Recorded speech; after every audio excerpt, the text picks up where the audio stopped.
What are the most haunted houses in America? Number 5 is the Whaley House in San Diego, California. This house was once the home of Thomas Whaley, who made his fortune in gold mining. Built in 1796 by John Reynolds, a wealthy landowner, this house has had quite the history. Built in 1885 by a wealthy dry goods merchant, this mansion was the center of Niagara's social scene for years. But it fell into disrepair after the Great Depression. In 1949, it was purchased by the local government. This former prison was notoriously haunted even when it was in use as a prison. It's said that the spirits of more than 2,000 prisoners and guards are still here, including the ghost of a prisoner named Samuel Richards, who was put to death in the prison in 19. One guard even reported seeing the ghost of a fellow guard who had been killed in an elevator accident. If you want to see these ghosts for yourself, you can take a ghost tour of the prison, which is now a museum, and turned into a nursing home, which is where the alleged hauntings began. Staff and residents reported seeing ghosts and having their beds shaken at night. When the home was converted into a museum in the 1970s, the hauntings continued. One of the most active areas is the third floor, where guests have reported hearing footsteps and seeing the ghost of a little girl in a Victorian nightgown. It was here that Confederate General Robert E. Lee and his troops stayed before the Battle of Gettysburg.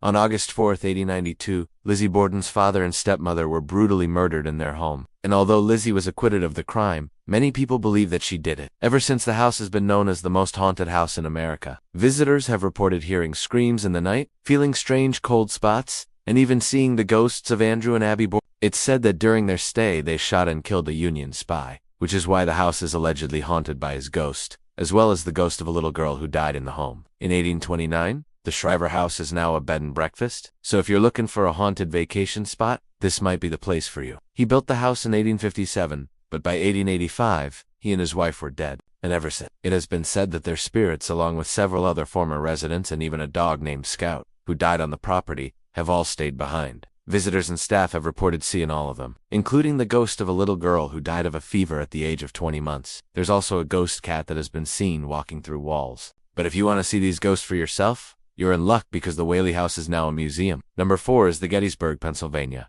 No. 3 is the Hillview Mansion in Niagara, New York. No. 2 is the Lizzie Borden House in Fall River, and no. 1 is the Eastern State Penitentiary in Philadelphia, Pennsylvania.